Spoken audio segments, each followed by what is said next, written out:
Hey, hey, hey, good evening, everybody. Welcome to Victory Talk. I am your host, Lady J. I'm so excited about tonight's show.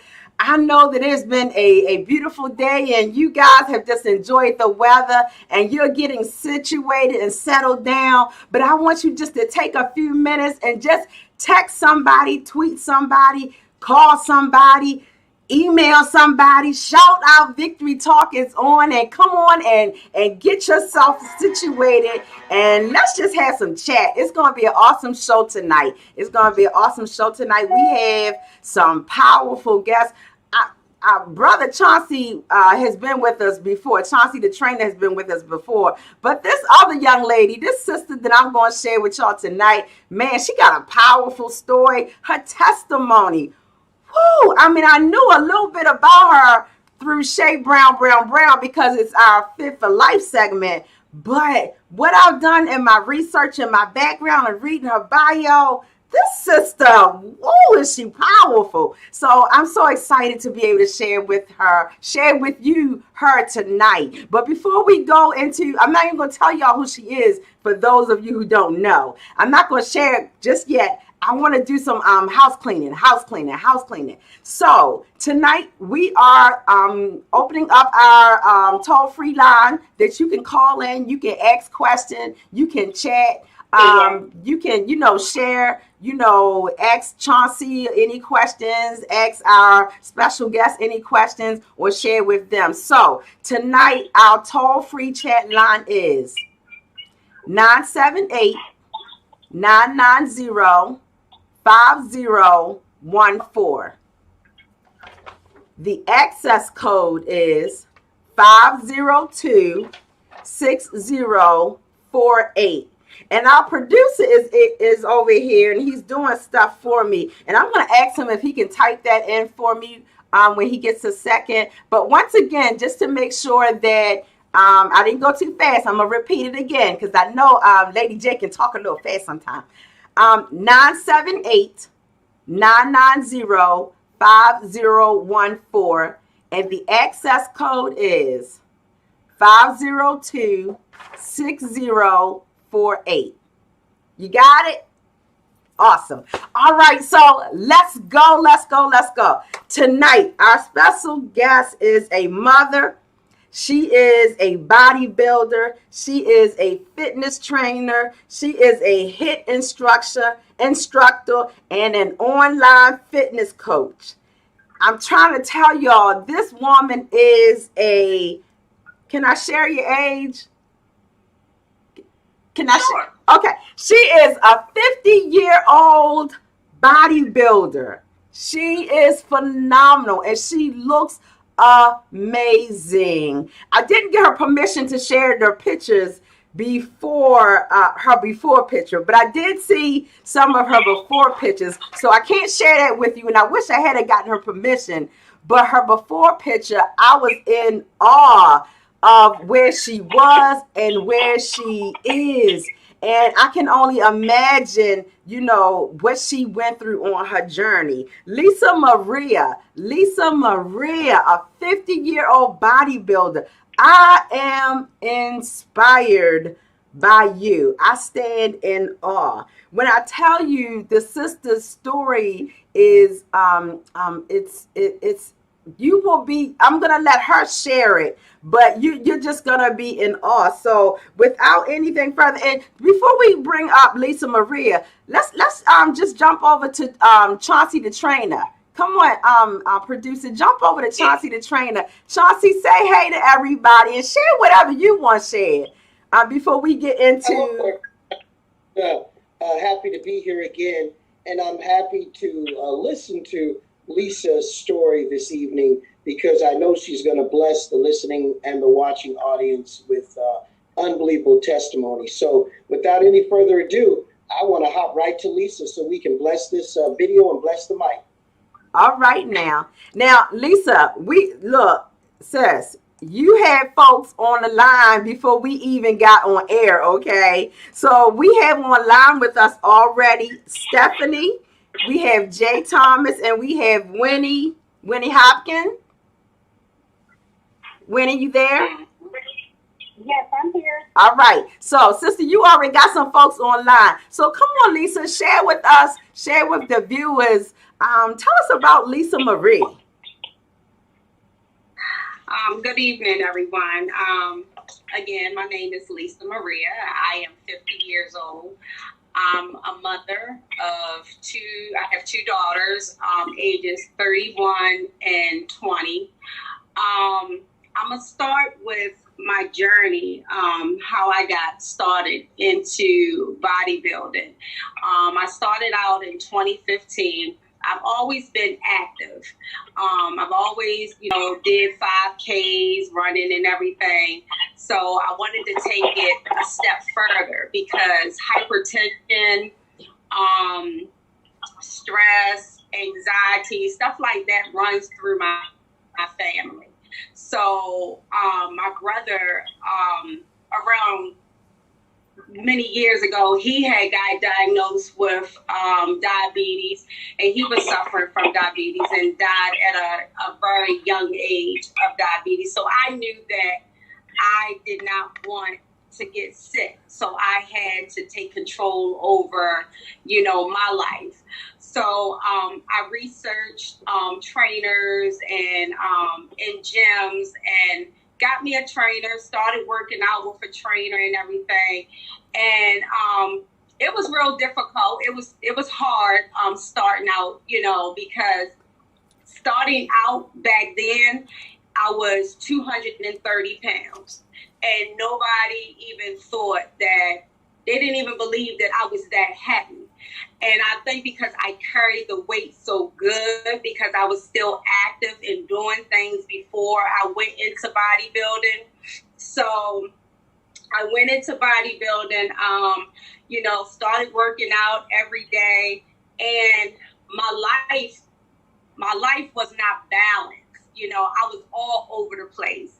At that time, my youngest daughter, she was still in high school and she was playing basketball. So I was in between working two jobs, trying to run to her basketball games, trying to train in the gym. And also around that time, my mother was diagnosed with dementia. So I had to become her caregiver. So I was at 50 places at one time, but I didn't realize the stresses that was on me. So I'm running here, I'm running there. I had help, a little bit of help, but at that time, my youngest sister, she was pregnant and she was having some complications and stuff. So I had to come in 100 and take care of my mother. My mother lived in Turner Station. I lived in Cockeysville. So I was back and forth on the highway and trying to get my daughter to school on time. And it was very stressful. And I didn't understand, and I didn't know what my body was going through at that time.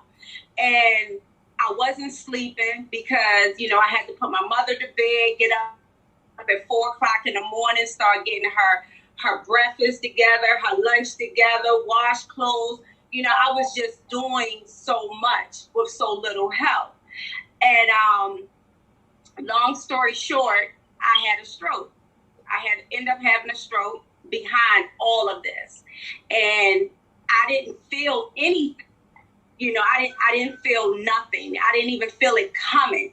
I was on 695 leaving from my mother's house, had just had breakfast with my daughters, and I was talking to my nephew, and he said, "Auntie, why you talking like that?" And I said, "I don't know." And so I told him, I said, "Nephew," I said, "I can't see, but I heard horns blowing, at me." So he said, "Auntie, pull over and tell me where you at." So I looked up and it said Parent Parkway. And after that, I pulled down the mirror and my whole face just dropped. And after that, I don't remember anything. When I woke up, I was at GBMC Hospital and they were telling me that I had a stroke. And I was so at odds with it because I'm like, me, I work out every day. I think I'm eating good. Like, no, this can't happen to me. And they explained, you know, everything, you know, with the stress, because I had to take all these different tests and everything, and I failed everything. Like, my pressure was hitting up in the 300s, and they couldn't elevate my pressure. And I still wasn't feeling anything. I was just sitting there talking to the doctor, and it was like, "Are you sure you're okay?" And I was like, "I'm fine." So they was trying different medications on me to see what was going to bring my pressure down. So after, you know, stayed a couple days in the hospital and everything, they had released me. You know, it was a wake-up call for me to really sit down and balance out my life. You know, like, how am I going to do this? How am I going to be able to take care of my mother, take care of my home, take care of my daughter, you know, and still take care of myself? Because you can go in the gym all day, work out or whatever, but if you're not mentally there and you're not doing the other things to take care of yourself, you're going to hurt yourself. So I just, that's when I had decided with my sister to get more help for my mother, and we ended up putting her in a nursing home. But through all of this, through the whole, from 2015 to now, you know, it has just been a roller coaster, you know, trying to get Lisa right, you know, and I think when I turned 50 is when I could sit down and I can actually say that my life is the way it should be, because I don't have drama. I don't let nothing stress me out. I don't let not one thing stress me out. Yes, I have my moments. I'm human, where, you know, I might cry or something like that, because I lost my mother, you know, just this past April. So, you know, I'm still going through that grieving process. But when I get to that point, it's like joy comes over me, you know. And at first I didn't understand. I'm like, you know, why when I cry, all of a sudden I start laughing? And I remember a prayer that I had. I said, you know, God, the day that you come and you take mama home, don't let me fall backwards.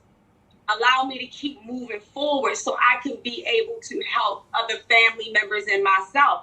And I think that every time I try to fall backwards, he like pushes me forward, or she just comes and, you know, and push me forward, you know, because it's been, you know, like all my clients, they always say, well, I don't know how you do it. You know, I can't work out. I'm tired of it. We get tired too. I know Chauncey, you know, he gets tired. We are human, you know, we get tired too.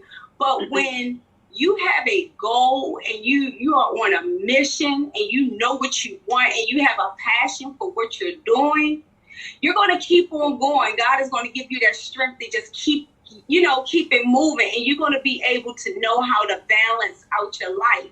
And I think that's one good thing.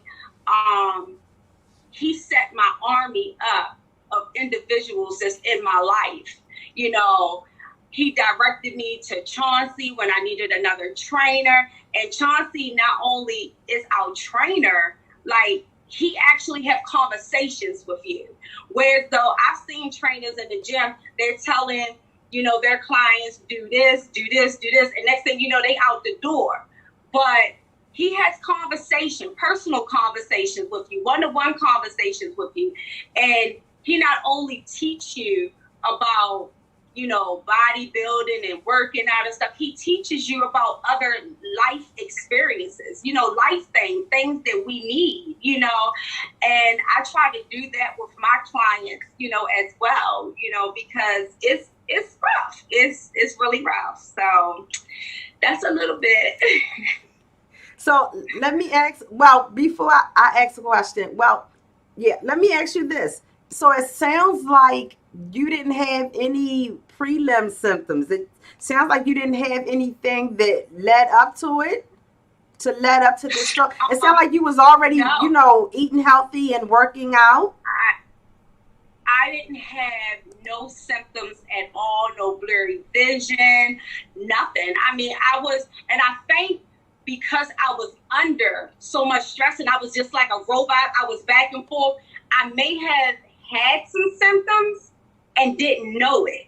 Because at that time, I was a PE teacher at an alternative school for juveniles. And that was a very stressful job. Like, we restrained all day, every day. And so dealing with that and then rushing home and dealing with what I had to deal with, I think I did go through something, but just couldn't pinpoint it. You know how sometimes we feel.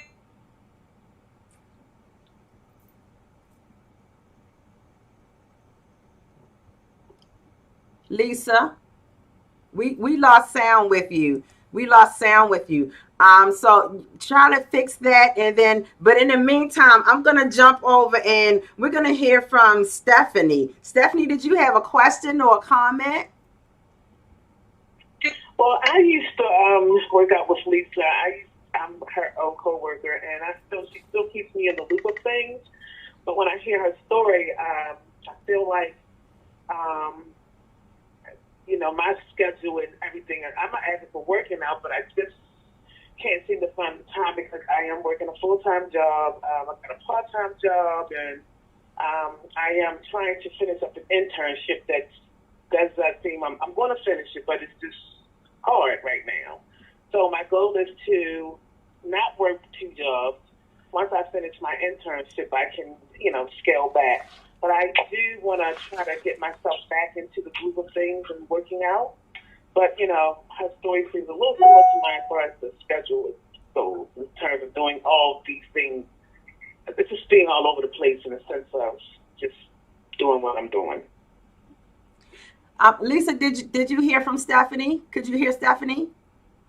What? And it's really hard. It is hard when you're trying to take care of your household and you're working and everything and you're going back and forth. But what I always tell my clients, and I do it myself, you gotta find some time for yourself. You need that mental break where you could just break away and do stuff. And it took me a long time to figure it out. But I say, like, if you're working in an office and you have your own desk, get up, stand up at your desk and do some toe touches, do some leg raises, walk around the building, write those exercises down, at least 5 exercises. Then before you know it, you undid a whole routine or your lunch break. When I'm here, because I'm working at home, I bought me a portable desk that I can raise up and down, so I'm standing up a lot. So I'm constantly doing squats. I'm constantly moving around. I go outside for a walk or something. You have to take that time for yourself, because if you don't, you're going to break. At some point, you are going to break. So you have to. And then a lot of times when people are doing that, they're not eating right. Your eating is all off. Your sleeping is all off. So you have to find some time where you can break and you can take care of yourself. Let me ask you this. It's me, Lisa. Hey, Steph. So mental health wise, she said it's Stephanie Thompson. Yeah. Mental health wise, so because it didn't sound as if it didn't sound like you had mental health concerns prior to this, as if there was a whole lot of other stresses prior to you going through with your mom and your daughters and trying to get yourself on an even keel. So how did you get yourself focused, I should say? I've always had, even knowing that my family members suffer with hypertension and diabetes, and seeing the fear that my brother had of taking his insulin until he had got to the point where he's not taking it no more. I don't care what happens to me. And my brother used to bodybuild also, and he was very fit. And he just felt that if he continued on working out and doing what he was doing, that he didn't have to take no insulin. Like, I'm not doing it. I got a fear of needles. Mm-hmm. And I'm like, I cannot become a diabetic because I would die. If they didn't put the pump on me, I would die because I would not stick myself. So this makes me keep on going and doing what it is that I need to do to for my health and my fitness. Now, I do have hypertension. You know, I am on high blood pressure pills, and I haven't had a problem with my blood pressure since, you know, my stroke. So it's been really good, but we're going to keep me on the pills because when I wasn't on the pills and I was going for my checkups and stuff like that, I didn't have no problem. And all of a sudden it just like, it shot up. So it's like a fear thing. So, you know, but other than that, you know, that's what keeps me going, thinking about my family members. My mother was a diabetic. I have an older sister right now that's a really bad diabetic, and just watching them and you know, being sick all the time, I can't go down that route. I can't. So Lisa, can I be heard? Can someone hear me? Can you guys hear me? Yes, we can. Who am I talking to? This is PA, and I just want to tell Lisa I love her. She trains me. She actively trains me now, and I'm just here to support her. And everything that she's talking about, I watch. I see her. I see her day in and day out, and I see what she does. So I'm here to support her and tell her I love her. And yeah, we got to work out tomorrow at 8 a.m. You hear, Lisa? Yes. Jay, are you there? Jay, Jay Thomas, are you still with us? Okay. So Jay, while we're waiting for Jay to come back, let me ask you a question, Lisa, because I hear and so many people too often think that, okay, because I'm here. Jay Thomas is here. Okay, hey Jay, how are you? I'm doing well. How are you? I'm great. This is Lady J, and we're on with Chauncey the trainer and Lisa Maria. Did you have a question or a comment that you wanted to share? I want to comment. Okay. So I want to thank God, number one. I want to thank God for Lisa. I met Lisa probably over 15 years ago. Let me tell you, she's been a true blessing. And her testimony is immense and is real. And I gotta thank God for her just being a friend to me, an inspiration. And just one quick thing, I'm not going to take a lot of time. In life, we have a tendency to get so caught up in things that we're doing, normal things in life that we're doing. We have a tendency to lose track of our own selves. And in that, the sheer unselfishness that Lisa possessed and that she displayed, not only did she say it, she shows it. And I can't stress enough how much of a blessing she's been to me personally. Lisa, I love you. Continue on your journey. You know I'm here for you. Anything you need, just let me know. Thank you. Love you too. Aww. Awesome. We have some comments online. Well, I have to say, I can't sit quietly. This is Wendy. I can't sit quietly because Lisa is such an inspiration to me. She's like a sister to me. And when we started out at a job together, and we would sit down and talk, and we always had inspiring stories for one another.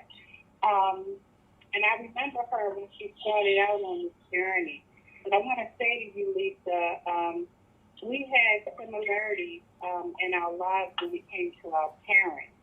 I was going through with my father. I juggled, I risked, I ran.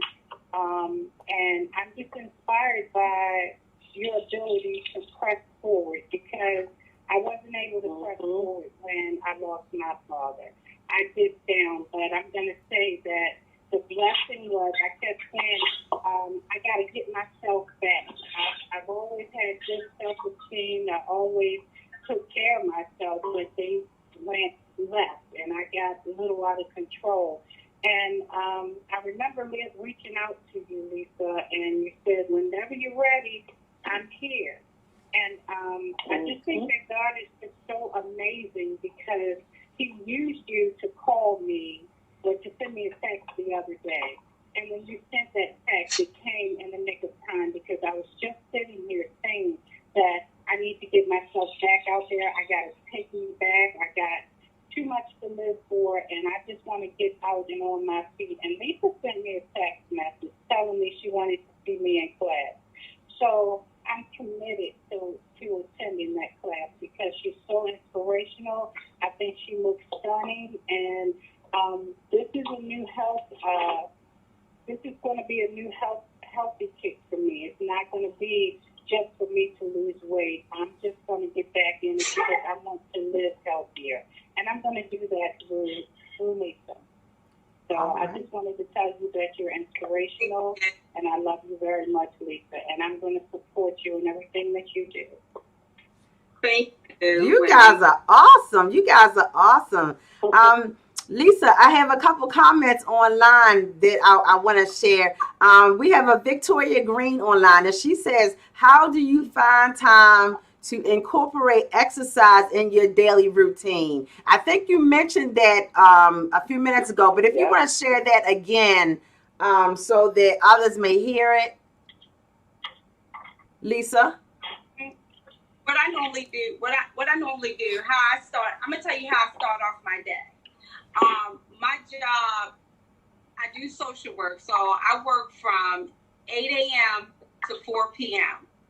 But I get up at 4 a.m. and I start work at 5.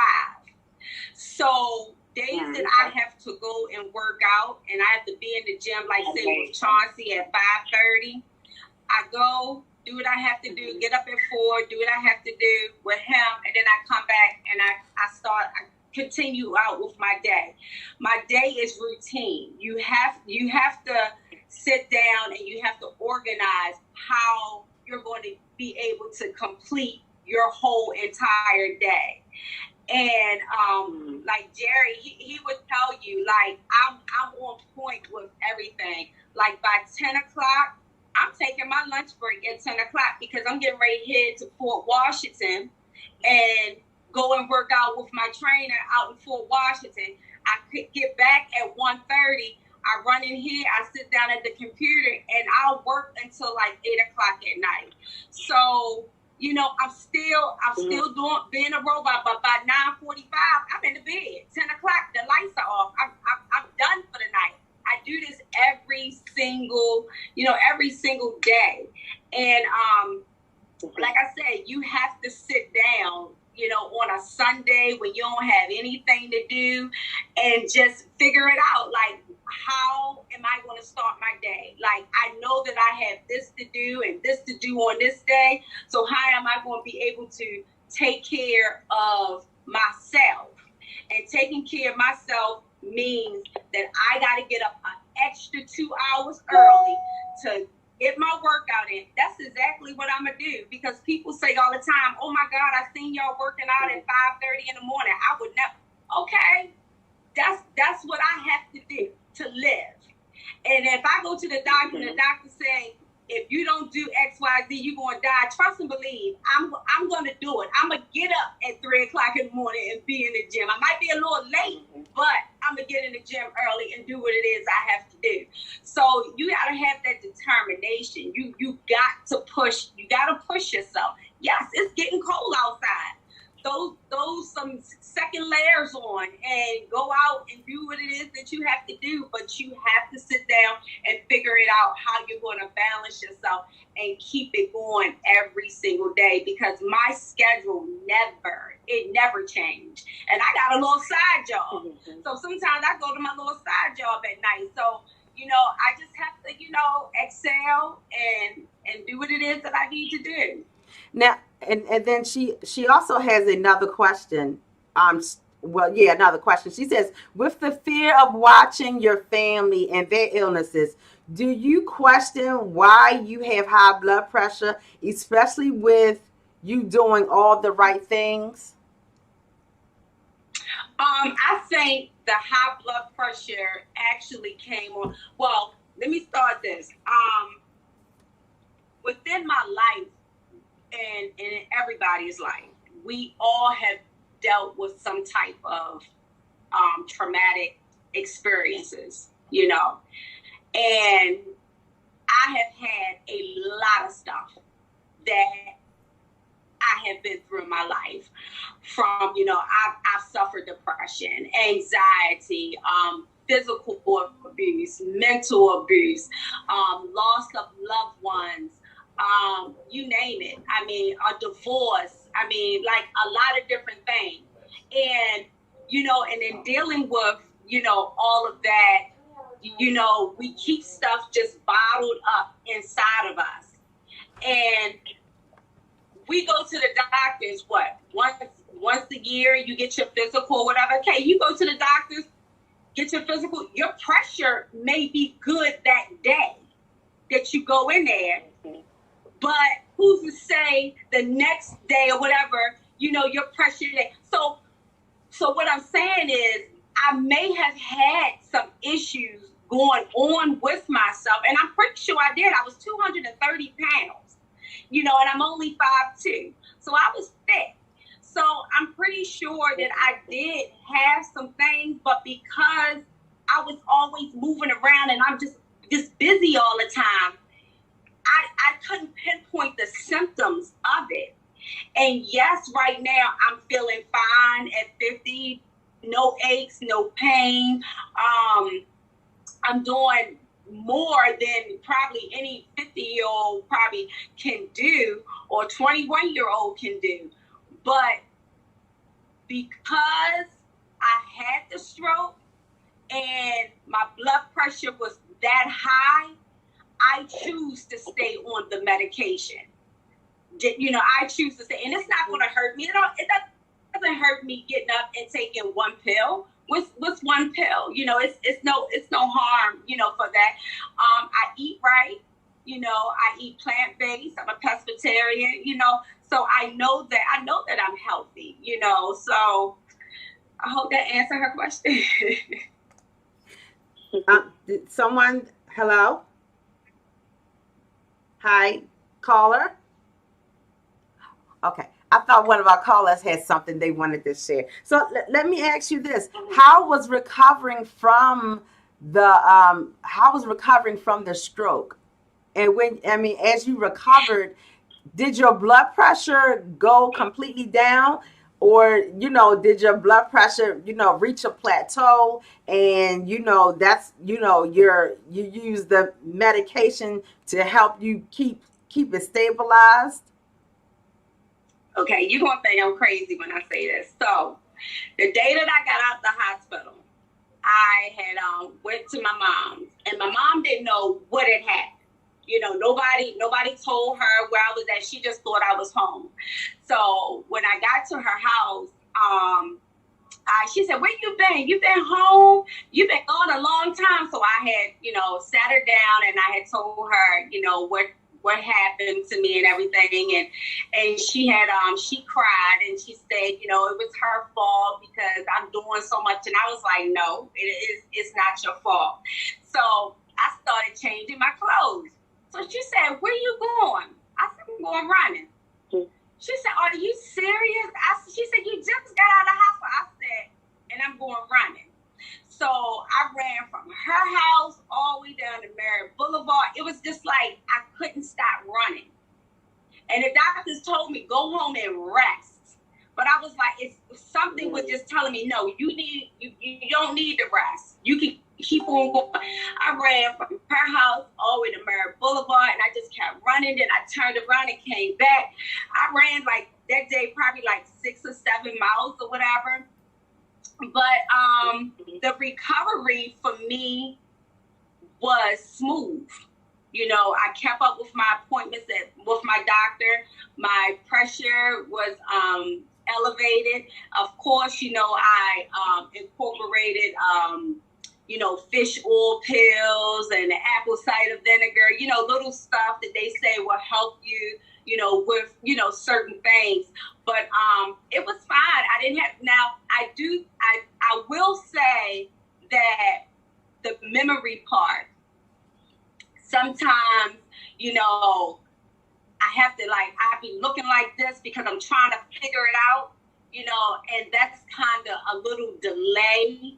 And they said that's because of, you know, from the stroke or whatever, but it's not, you know, it's not bad or anything like that. But other than that, I'm good. So do you feel like that it was your drive to continue to exercise and maintain the routine that you had already developed? Do you feel as though that helped you in recovering from the stroke? Yes, I will say, me being in the condition that I was in, and even the doctors had said that, they was like, you're in good condition. You know, I think that is probably one reason why the stroke, when it hit me, it didn't mess me up like it would do in somebody else, you know. So, and from that point, it just made me think of other ways like that I could deal with stress. I can help my mother. I can do things differently, so I won't never go back to, you know, where I was at. So that's why I said, you know, I let things roll off. You know, I don't let nothing stress me out anymore. So there was another comment that came in and says, it sounds like your blood pressure issue came from your stress and not your salt intake from what you were eating. Do you find that to have been the case, or, you know, is there a combination of the two? What was your overall? Back then, in 2015, I was still eating meat, you know, but I wasn't a heavy eater. I was never a heavy eater. I was never heavy on salt, like seeds and stuff like that anyway, because my mother didn't cook. She wasn't a person that seasoned, you know, used a lot of seasonings and stuff. The stroke really came from the stress. And I'm not going to only say the stress of being a caregiver. I think with everything that had happened in my life, whether it was 10 years before that or whatever, I think everything just that one day just hit me, just came down. Because sometimes we don't, and especially with the African American culture, when tragedies hit our families, it's like you don't deal with it. A lot of people don't go and seek, you know, counseling and, you know, and get the help that they need. So we keep everything bottled in us. And I think everything was just in me, and it just needed to come out. And sadly, it came out on me the way it did. But I thank God that it did release in me. It didn't damage me. It made me smarter. And I'm still standing right now. The things that, you know, somebody else may have had that same stroke and they're not even walking right now or talking properly. But me, you know, hey, on Sundays, I'm walking with Chauncey like 15 miles, and I'm in the gym lifting and doing all kinds of stuff. So, you know, I'm still moving. Miss Victoria said, God has blessed you to be a blessing to others, and she thanks you for sharing your story. I want to ask you, and it's because maybe, I see some of your videos and I see your pictures or whatever. So I know that you have a lot of equipment in your home.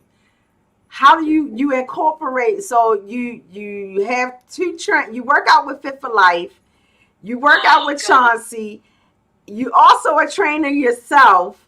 So all of that. So are you doing all of this on, say, in one day, or do you have multiple, streams that you are, dabbling in at one time? It was rough in the beginning. Because, at first when I was with my first trainer, I was working out in the evenings, late evenings after work. And then when I got with Chauncey, I started working out like 4:30 when I got off from work. But then I started picking up more clients, and my clients get off from work at the same time that I was getting off from work. So I just had to figure it out, and Chauncey was like, well, you could come in early. And I'm like, well, what's early? He was like 5:30. And I'm like, is he serious? He want me to get out my bed at that time?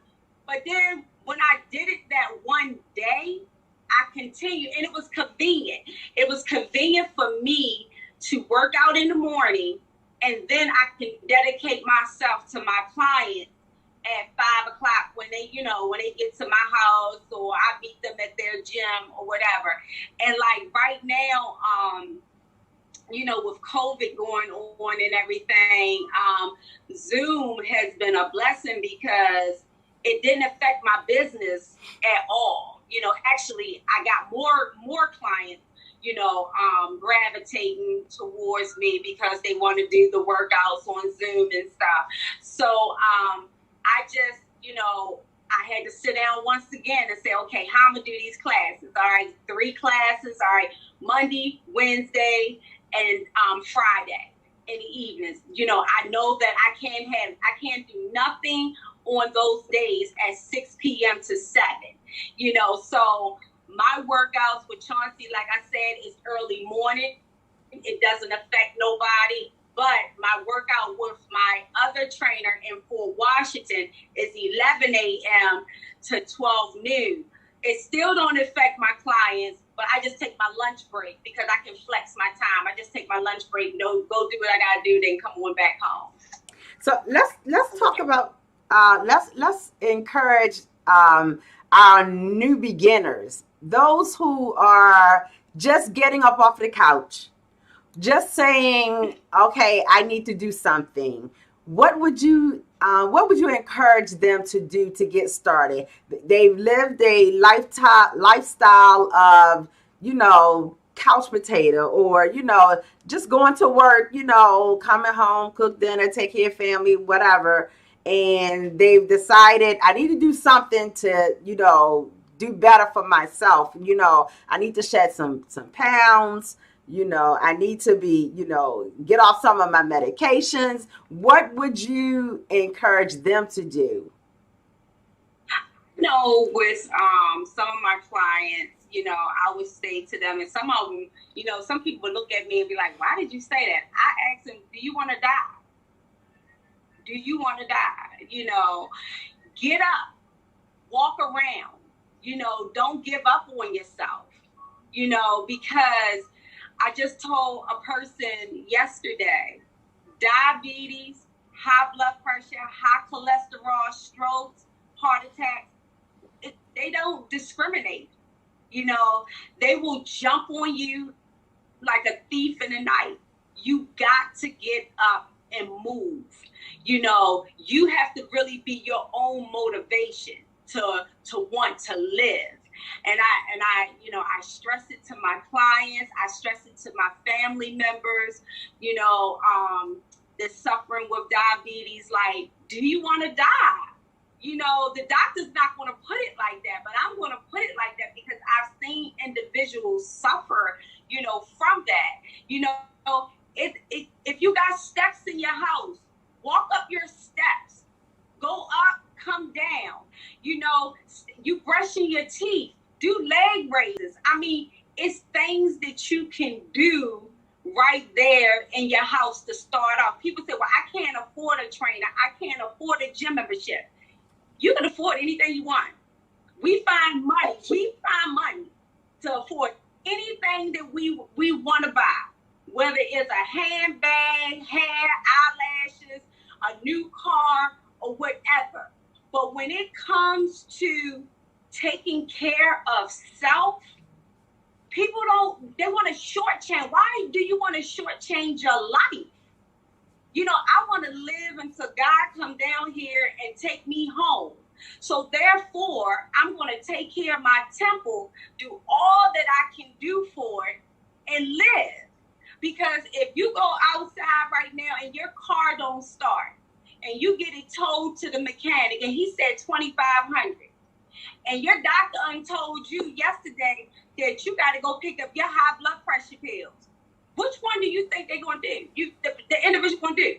They're going to go and come up with that $2,500 to get that car fixed, and they're going to skip out and put duct tape on the issue and not even worry about it. They're going to say, oh, I can take fish oil pills because I Googled it and it said that it will help my blood pressure. No, it doesn't work. You know, it doesn't work like that. So I just tell people just to get up, move those muscles, move around. You know, you don't need a gym membership. You don't need a trainer, you know, and live, you know, live. You know, I want to live and I want to be healthy and I want everybody to be healthy. We had a question online to ask, how many hours a day do you work out?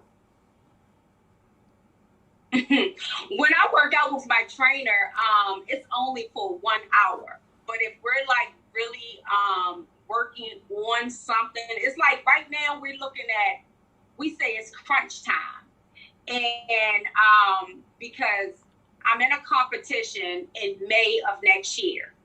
So you start like 6 months out, you know, prepping and getting ready. So everything now is harder. Like really harder, you know, attitudes are totally different. It's no smiles, you know, in the gym right now, no laughter, nothing. You just got to get this done. So sometimes it may be an hour, sometimes it may go over to like 15 minutes. And then at night, I do my cardio before I go to bed. So I'll either get on the treadmill, go to the track, run around my neighborhood, but I get some type of cardio in for 1 hour. You know, and that's every day. And I have a rest day on Mondays, but I work out 6 days a week. And so can I ask you, you do your cardio at night. Does that not keep you up? Just like I'm drinking coffee right now? Nope. Because my body tired. I'm ready, like literally when I finish my work day, and normally my workday ends at like 7 p.m. You know, even when I have to teach one of my classes, my body is so tired, it's ready for the bed.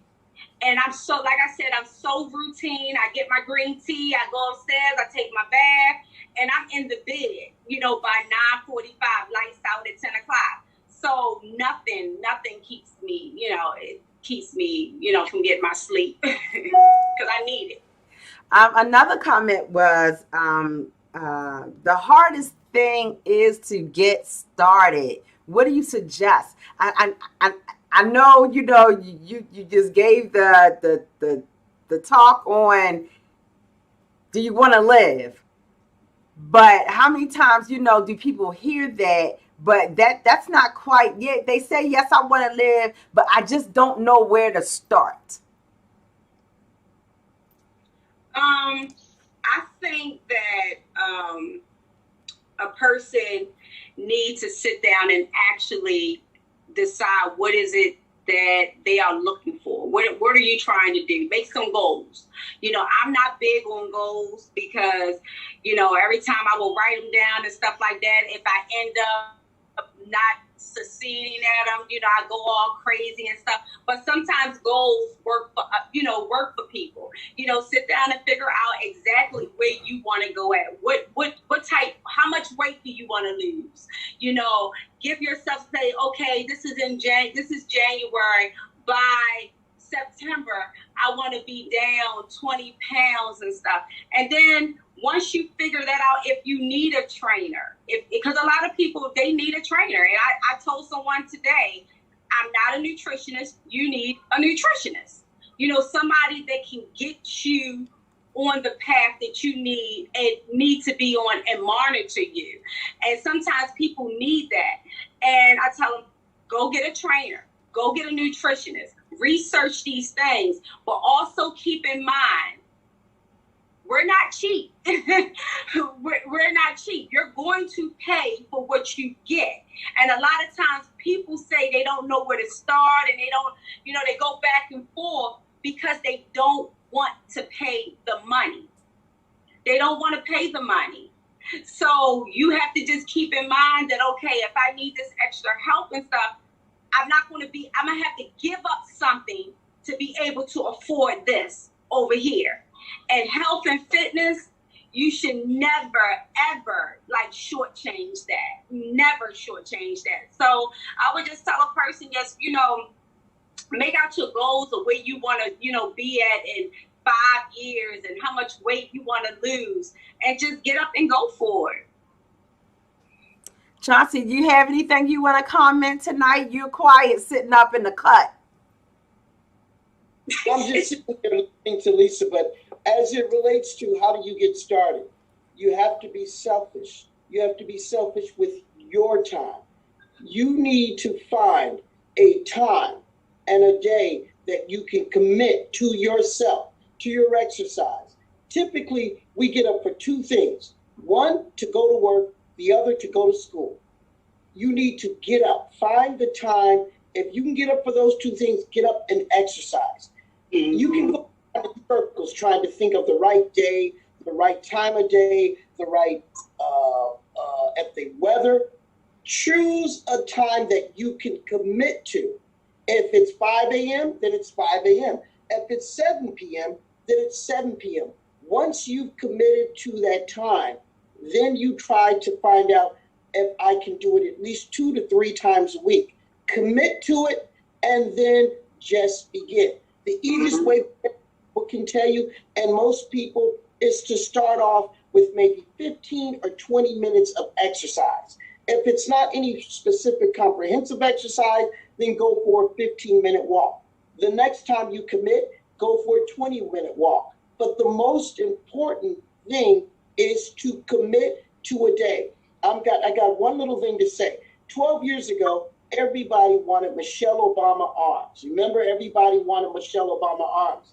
But a lot of people, when I told them how she got Michelle Obama arms, she committed to getting up at 3 a.m. before the girls were up, before Barack was up, and before her mother was up, because that was the only time that she can handle. I'm not telling you to get up at 3 a.m., but she had a goal, and she found the time that she could commit to and could commit to on a regular basis.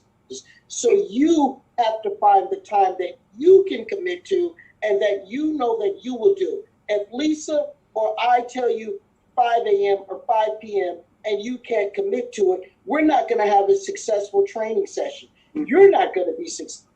If you're not working with a trainer and you overcommit to 5 p.m. because you heard that's the great time to work out, you're not going to be successful. So find the time that you can commit to. That's all I have to say. Mm-hmm. Now, producer has given me our 5-minute warning 2 minutes ago. But I just want to ask you, and either one of you is to answer this is fine. So for the person who's still, getting started, what do they do in adjusting their diet as well as, making a commitment and getting started, physically? The person who hasn't given up red meat yet, or, hasn't, seen the health benefits of it, they haven't found their way there yet. What do you suggest for them? You want to answer that, Sean? Either one of you. Well, first, but I am not a certified dietitian or nutritionist. However, I can give nutritional and healthy eating suggestions. One of the keys is try to intake more fruits and vegetables. Try to eat more fruits and vegetables. Try to limit the meat to palm size, as small as you can. Try to limit your intake. Then, if you can afford it or work it into your budget, have a consultation with a dietitian or nutritionist. They can help you. And Google. We Google everything else. If you Google what are some good, healthy eating substitutes in the beginning of an exercise program, it can help you. Use the internet for other things than just surfing. It has a lot of great how do you get started with a nutrition or a fitness plan on there. All right, I got to get this question. I got to get this comment in, or question in, real quick before we get off air. We got 2 minutes. The comment was, my problem is I get started, lose weight, and then lose motivation and slip back to square one. Give them some encouragement.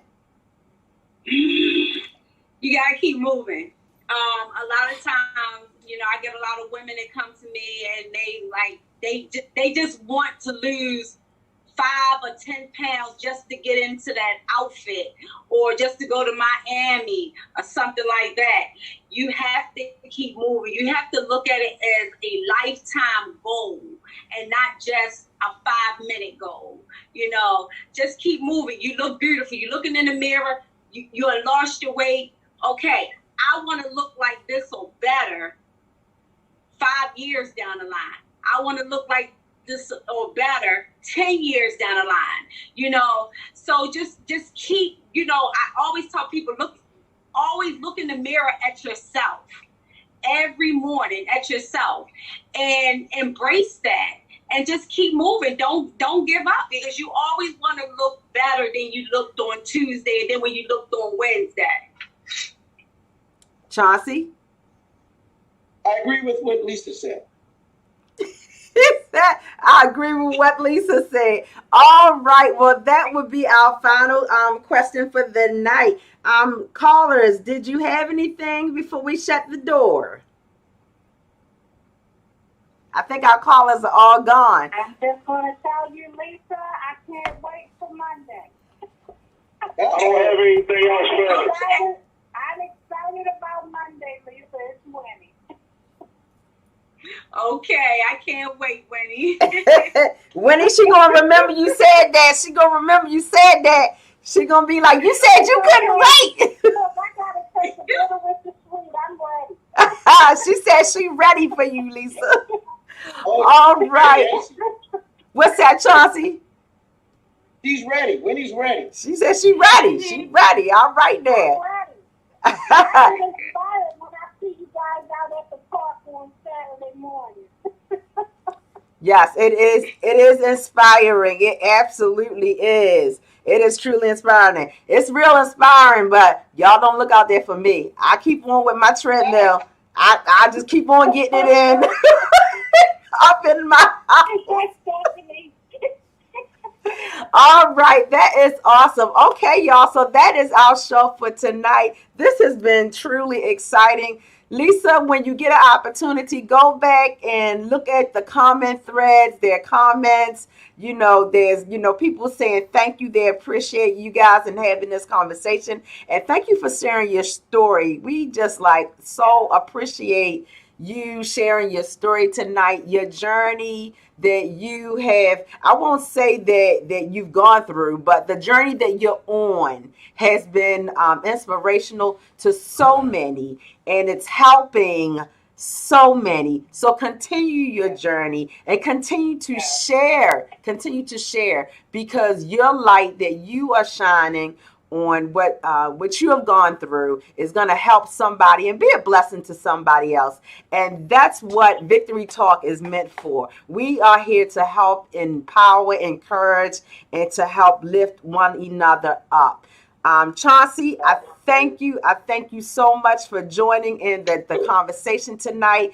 Fit for Life. Fit for Life is our supporters for every third Friday of every month. Our in-house Fit for Life guru, Shay Brown. She's not here with us, but Brown. Shay Brown. Thank you, Chauncey, the trainer, for stepping in and being in the conversation on her behalf. So I am your host, Lady J. I have enjoyed talking with those that were online tonight, as well as our special guests. And we look forward to next month in our next Fit for Life segment. I'm not going to tell y'all who it is. Y'all just got to tune in. You just got to tune in. So I am Lady J, your host for Victory Talk. I love you like no other. I look forward to seeing you again real soon. Enjoy your evening. Peace and blessings. Good night.